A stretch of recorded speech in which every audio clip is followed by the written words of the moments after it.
Assalamualaikum warahmatullahi wabarakatuh. Perkenalkan, nama saya Yunita Indra Prasta dari semester 3C Fakultas Hukum Universitas Surya Kencana yang mengikuti program MBKM Pertukaran Mahasiswa dengan Fakultas Hukum Universitas Juanda Bogor.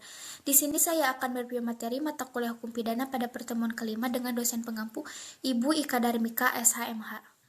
Pada pertemuan kelima, Ibu menyuruh atau menunjuk mahasiswa untuk mempresentasikan PPT pada tugas pertemuan ketiga, yaitu membuat PowerPoint dari modul hukum pidana dari poin 7, 8, 9, 10, dan 11. 7 yaitu norma dan sanksi.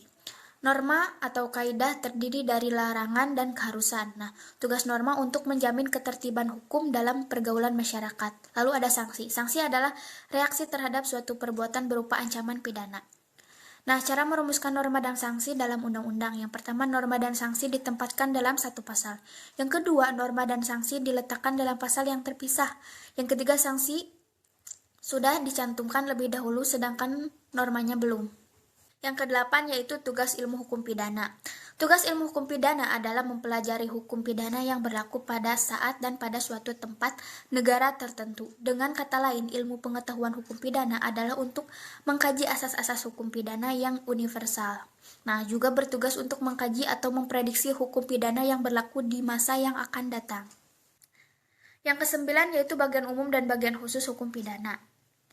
Menurut jenisnya, 1. Yang bersifat umum, berlaku untuk semua tindak pidana baik yang tercatat dalam KUHP maupun undang-undang di luar KUHP. Nah, diatur dalam buku 1 KUHP.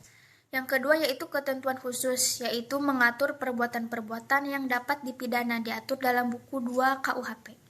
10 yaitu fungsi hukum pidana. Yang pertama, fungsi hukum pidana secara umum, yaitu mengatur kehidupan masyarakat atau menyelenggarakan ketertiban dalam masyarakat. Yang kedua, fungsi khusus ialah melindungi kepentingan hukum terhadap perbuatan yang hendak memperkosanya dengan sanksi yang berupa pidana.